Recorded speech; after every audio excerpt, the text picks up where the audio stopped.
Hello students, स्वागत है आप सभी का एक नए एपिसोड में, एक नए लेक्चर में। और आज के इस एपिसोड में हम लोग बात करने वाले हैं rotation and interpretation. Factor analysis में ये दो चीजें क्या होती हैं जो कि बहुत ही इंपॉर्टेंट है इसको समझना।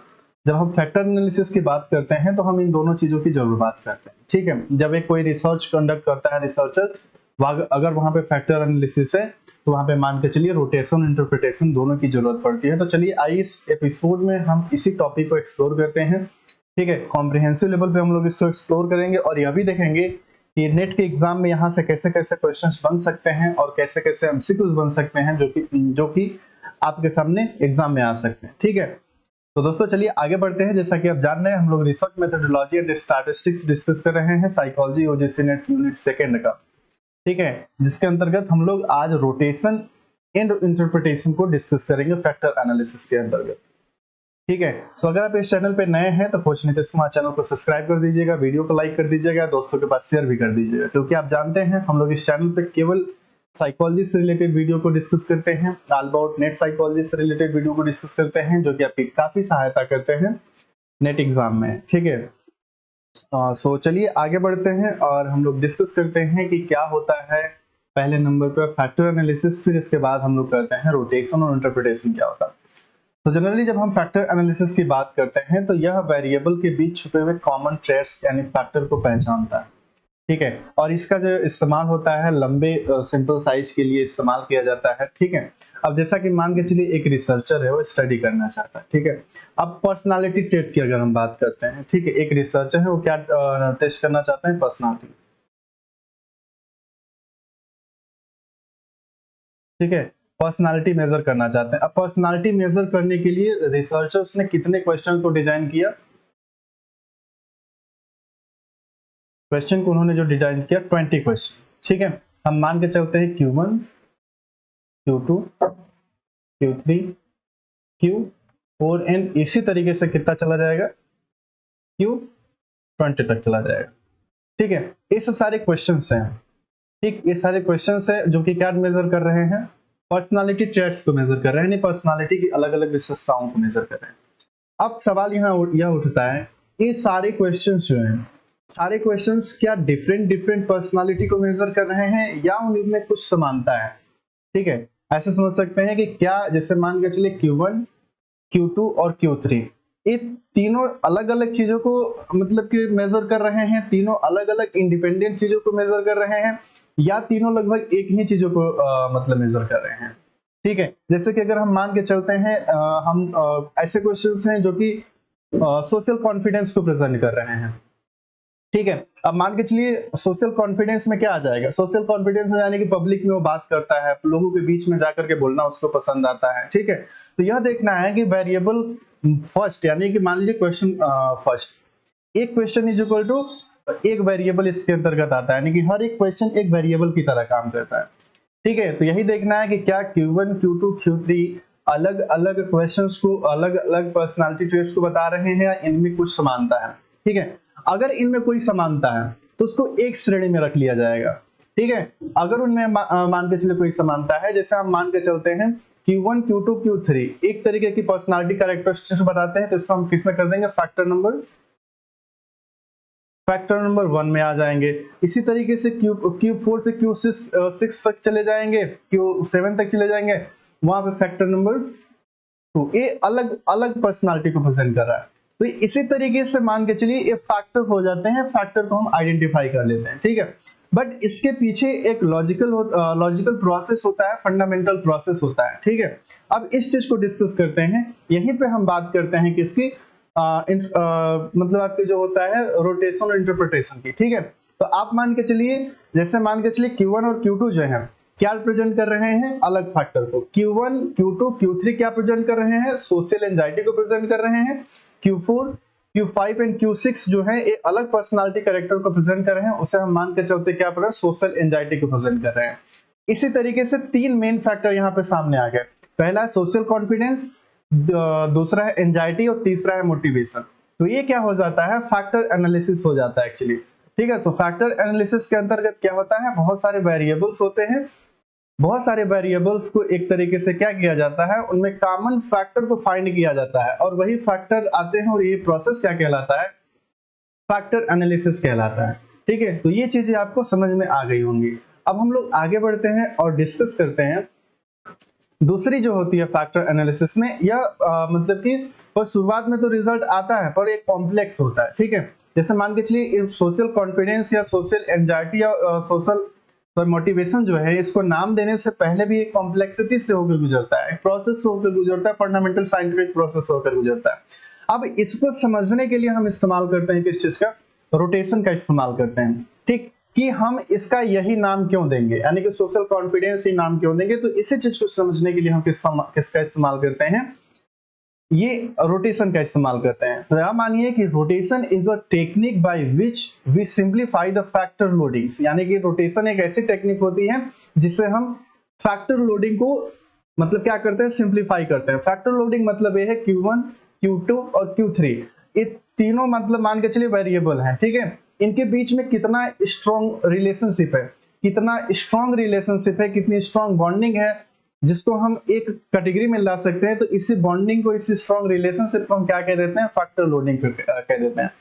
ठीक है, तो rotation is a technique by which we simplify the factor loading, इससे हम फैक्टर लोडिंग को सिंप्लीफाई करते हैं so that the meaning of each factor is easier to understand, ताकि सभी फैक्टर का मतलब जो हो जाता है समझने में आसान हो जाए। ठीक है, तो ये होता है आपका रोटेशन। ठीक है, अगर हम मान कर चलते हैं, ठीक, फैक्टर लोडिंग एक टेबल जो कि एक सॉफ्टवेयर के द्वारा तैयार किया जाता है। अब ये मान के चलिए, ठीक है, कि आपके सामने एक प्रॉब्लम है, एक टेबल है जिसके अंतर्गत मान के चलिए Q1, Q2, Q3 तीन वेरिएबल हैं। यहाँ पे तीन क्वेश्चन या तीन वेरिएबल हैं।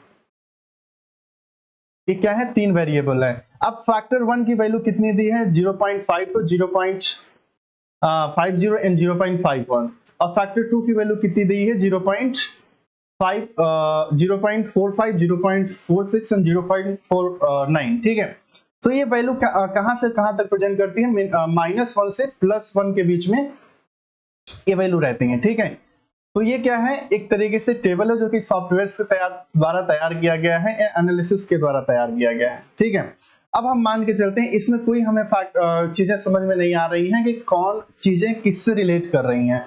ठीक, तो समझ नहीं आ रहा है कि ये सवाल किस फैक्टर से जुड़ा हुआ है। ठीक है, वेरिएबल के बीच ओवरलैपिंग ज्यादा है क्योंकि यहाँ पे देखें जब बहुत ज्यादा डिफरेंस है। ठीक है, और फैक्टर का मीनिंग निकालना मुश्किल हो जा रहा है यहाँ पे। अब इसी चीज को समझने के लिए क्या करता है कि अब व्हाट इज रोटेशन। अब रोटेशन एक तरीके से क्या होता है, rotation is equal to loading को मैथमेटिकली एडजस्ट करना। इस सॉफ्टवेयर पे होता है, आप ध्यान रखिए कि रोटेशन जो अप्लाई होता है इस सॉफ्टवेयर पे अप्लाई होता है। अब इसको क्या कहता है, लोडिंग को मैथमेटिकली एडजस्ट कर देता है, उसकी वैल्यू को मैथमेटिकली एडजस्ट कर देता है, ताकि हर वेरिएबल एक स्पेसिफिक फैक्टर से जाकर के जुड़ जाए और जुड़ा हुआ दिखे और इंटरप्रिटेशन आसान हो जाए, यानी कि उसको नाम देना आसान हो जाए। ठीक है, so after rotation clear structure ये निकल के आता है। आफ्टर लोडिंग टेबल यहाँ पे है, ये है आपका 1। ठीक है, फैक्टर 1 आपका 0.80 है, मतलब आपका जो Q2 का जो फैक्टर ये है 8.2 है, और सॉरी 0.82 है, और इसका कितना है 0.85 है। ठीक है, इसी तरीके से फैक्टर 2 का है। तो यहाँ पे यह समझ में आ रहा है कि Q1 और Q2 और Q3 क्या है, स्ट्रांगली किससे जुड़ा हुआ है, फैक्टर 1 से जुड़ा हुआ है। ठीक है, अब साफ यहाँ पे आपको ये समझ में आ रहा है कि Q1, Q2, Q3 किससे जुड़ा हुआ है, फैक्टर 1 से जुड़ा है। अब हम फैक्टर के नाम मतलब को नाम दे सकते हैं, जैसे लाइक सोशल कॉन्फिडेंस। ठीक है, ये कैसे है, अब इस चीज को समझने के लिए फिर हमको वहीं जाना पड़ेगा कि जब हम लोग विदाउट फैक्टर लोडिंग टेबल तैयार करते हैं तो ये कैटेगरी को रिप्रेजेंट करता है, सोशल क्वेश्चन किस टाइप का है उस चीज को प्रेजेंट करता है। ठीक है, तो ये स्टडी के दौरान पता चलता है। ठीक, तो यह पूरी प्रक्रिया ही क्या कहलाती है, इंटरप्रिटेशन कहलाती है। सॉरी, क्या कहलाती है, ये पूरी प्रक्रिया आपकी पूरी प्रक्रिया जो होती है ये इंटरप्रिटेशन कहलाती है। ठीक है, कौन सी पूरी प्रक्रिया, यानी कि नाम देने की पूरी प्रक्रिया। अब इंटरप्रिटेशन की अगर हम बात करते हैं तो interpretation of factor is the process of assigning a psychological meaningful level. ठीक है, सो इंटरप्रिटेशन क्या है, interpretation of a factor is the process of assigning यानी कि क्या मतलब कि कौन सी प्रक्रिया होती है इंटरप्रिटेशन, साइकोलॉजिकली मीनिंगफुल लेबल देने के लिए फैक्टर्स को वो प्रक्रिया क्या कहलाती है, इंटरप्रिटेशन कहलाती है। तो each extracted factor based on the pattern of higher factor loading of the variable, यानी कि जो जितने भी फैक्टर्स एक्सट्रैक्ट हुए हैं आफ्टर रोटेशन, ठीक है, तो वहां पे उस फैक्टर्स को नाम देने की जो प्रक्रिया होती है वो क्या कहलाती है, आपकी इंटरप्रिटेशन कहलाता है। और किस पे बेस्ड होता है, based on the pattern of high factor loading, कि कितना मतलब कि कौन किससे जुड़ा हुआ है, जैसे Q1 हो गया, Q2 हो गया और Q3 हो गया, इसके बीच की फैक्टर लोडिंग के बेस पे मतलब इसमें लेबल दे दिया जाता है, यानी मीनिंगफुल नेम दे दिया जाता है। तो ये पूरी प्रक्रिया क्या कहलाती है, इंटरप्रिटेशन कहलाती है। ठीक है गाइस, यानी कि रोटेशन क्या होता है, रोटेशन एक मतलब कि एक टूल होता है, मैथमेटिकली एडजस्ट कर देता है फैक्टर लोडिंग के जो वैल्यू है, ताकि आपस में जो वैल्यू है वो एक मतलब जुड़ा हुआ समझ में आए एक दूसरे, ताकि हम उसको इजिली मतलब इंटरप्रेट करके उसमें लेबल दे सके, साइकोलॉजिकली लेबल दे सके, उसका नाम दे सके। ठीक है, तो इस तरीके से होता है फैक्टर एनालिसिस के अंतर्गत रोटेशन और इंटरप्रिटेशन। सो रोटेशन जो होता है मैथमेटिकली यानी कि सॉफ्टवेयर के द्वारा बनाया जाता है, टेबल जो बनाया जाता है, बट इंटरप्रिटेशन जो होता है वो अपने जो रिसर्चर्स होते हैं, जो मतलब शोधकर्ता होते हैं, उनके द्वारा इंटरप्रेट करके उसका नाम दिया जाता है। ठीक है, अब जैसे मान के चले पहला हमसे क्वेश्चन है आपके सामने, what does interpretation of factors mean in factor analysis, यानी कि इंटरप्रिटेशन ऑफ फैक्टर का क्या मतलब है in the factor analysis. So factor analysis के अंतर्गत इंटरप्रिटेशन का क्या मतलब है, तो आइए इस चीज को समझते हैं। आपके सामने ऑप्शन है, rotating the factor using mathematical methods, extracting factors using software, assigning meaningful name to factors based on variable loading, and calculating means to standard deviation of factor। So अभी हम लोगों ने डिस्कस किया कि इंटरप्रिटेशन ऑफ फैक्टर क्या होता है। Interpretation of factor का मतलब होता है assigning meaningful name two factor based on variable loading, यानी कि वेरिएबल लोडिंग के आधार पर जो फैक्टर्स हैं उनको एक मतलब मीनिंगफुल नेम को असाइन करना ही क्या कहलाता है, इंटरप्रिटेशन कहलाता है।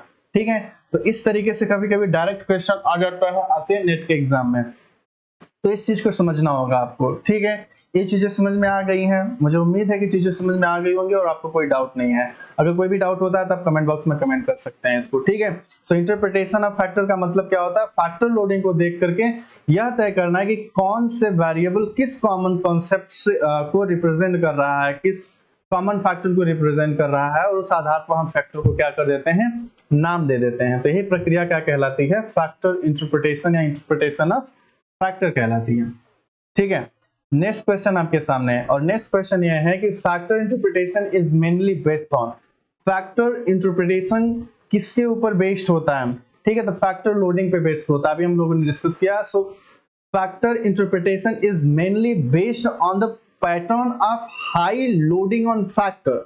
ओके, सो यहाँ पे क्या हो जाएगा, आंसर इसका जो करेक्ट आंसर है वो हो जाएगा B is the correct answer, क्योंकि फैक्टर को समझने का आधार होता है कि किन वेरिएबल्स की फैक्टर पर लोडिंग हाई होती है। ठीक है, हाई होती है, और ताकि हम उसके पीछे छुपे हुए मानसिक गुण को पहचान सके। तो आप ये हमेशा याद रखिएगा कि फैक्टर इंटरप्रिटेशन किसके ऊपर बेस्ड होता है, हाई लोडिंग ऑन फैक्टर के ऊपर बेस्ड होता है, pattern of high loading factor on factor के ऊपर बेस्ड होता है। ठीक है, नेक्स्ट क्वेश्चन आपके सामने है। नेक्स्ट क्वेश्चन कह रहा है कि who is responsible for interpreting and naming the extracted factors. Okay, यहाँ पे कौन मतलब जिम्मेदार होता है, कौन रिस्पॉन्सिबल होता है for interpreting and naming the extracted factors. यहाँ पे कौन जिम्मेदार होता है, रिसर्चर या एनालिस्ट जिम्मेदार होते हैं।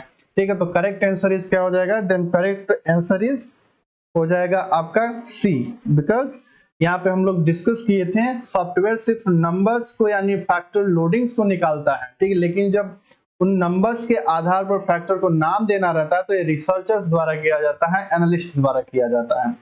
ठीक है, तो इस कंपोनेंट मतलब इस बेसिक प्रिंसिपल को याद रखिएगा। ठीक है, एक तरीके से मेमोरेबल पॉइंट है, इस चीज को माइंड में रखिएगा। नेक्स्ट क्वेश्चन आपके सामने आता है। नेक्स्ट क्वेश्चन कह रहा है कि a factor has high loading from variables related to social confidence in social setting। यानी कि एक फैक्टर है जो कि हाई लोडिंग किससे कर रहा है, high loading variables related to किससे है, self confidence in social setting. Which of the following would be an appropriate factor name? अब यहाँ पे क्या है, self confidence in social setting. ठीक है, तो सोशल सेटिंग में है तो जाहिर सी बात है सोशल कॉन्फिडेंस को ही प्रेजेंट कर रहा है, क्योंकि यहाँ पे जो फैक्टर्स लोडिंग है किससे रिलेट कर रहा है, रिलेटेड टू सेल्फ कॉन्फिडेंस। तो सेल्फ कॉन्फिडेंस जहां पे है वहां पे आ जाएगा आपका इसका अप्रोप्रिएट नाम हो जाएगा, फैक्टर नेम हो जाएगा। सो इसका correct answer is social confidence, क्योंकि फैक्टर को वही नाम देना चाहिए जो हाई लोडिंग वैल्यू के कंसेप्ट को बेस्ट रिप्रेजेंट करता हो। इस केस में क्या है कि यह सोशल कॉन्फिडेंस को रिप्रेजेंट कर रहा है। So correct answer is answer number C. Next MCQ आपके सामने है कि in factor interpretation which of the following factor loading is typically considered as strong. So 0.15, 0.35, 0.47 and 0.70। So इसमें क्या है कि 0.60 से ऊपर की जो वैल्यू होती है हम उसको स्ट्रॉन्ग फैक्टर लोडिंग में कंसीडर करते हैं। जनरली 0.60 या उससे ऊपर की फैक्टर लोडिंग को स्ट्रॉन्ग माना जाता है, जिससे उस वेरिएबल और फैक्टर के बीच में गहरा संबंध पाया जाता है, और उसी के आधार पर हम क्या करते हैं, नेमिंग करते हैं, लेवलिंग करते हैं। ठीक है, तो ये रहे आपके एमसीक्यूज। अब हम लोग बात करते हैं रोटेशन के लिए जो कॉमनली यूज सॉफ्टवेयर होते हैं वो क्या होते हैं। इस सॉफ्टवेयर का आप जनरली नाम याद रख लीजिए, क्योंकि हो सकता है कभी कभी आ जाए जनरल नाम। तो फैक्टर रोटेशन के लिए किसका इस्तेमाल करते हैं सॉफ्टवेयर में, जैसे SPSS हो जाता है, जिसमें रोटेशन ऑप्शंस होते हैं, वेरिमैक्स होता है, वर्टिमैक्स होता है, एक्वामैक्स होता है, ओब्लिमीन होता है। ठीक है, ये ऑप्शंस दिए रहते हैं। आर साइक पैकेज होता है, इसमें इसके अंतर्गत भी होता है वेरिमैक्स, प्रोमैक्स एंड ओब्लिमीन। ठीक है, एक जैस्प होता है JASP। ठीक में इसमें ऑप्शंस जो दिए रहते हैं वो होते हैं वेरिमैक्स एंड ओब्लिमीन दिए रहते हैं। एक होता है ओमोस, यानी कि अमोस, AMOS। ठीक है, ये सॉफ्टवेयर नेम है जिसमें प्रोवाइड रोटेशन इन CFA मॉडल्स। ठीक है, एक होता है स्टाटा, STA। ठीक है, तो ये तरीके से कुछ सॉफ्टवेयर्स होते हैं जिनका इस्तेमाल हम किस में करते हैं, क्या बोलते हैं, रोटेशन के लिए करते हैं। और रोटेशन में हम सबसे ज्यादा रोटेशन मेथड का क्या इस्तेमाल करते हैं, वेरिमैक्स का इस्तेमाल करते हैं। साइकोलॉजी के अंतर्गत वेरिमैक्स से रिलेटेड ही सवाल आते हैं। ठीक है, क्योंकि ज्यादा जो यूज किया जाता है साइकोलॉजी के अंतर्गत वेरिमैक्स ही किया जाता है।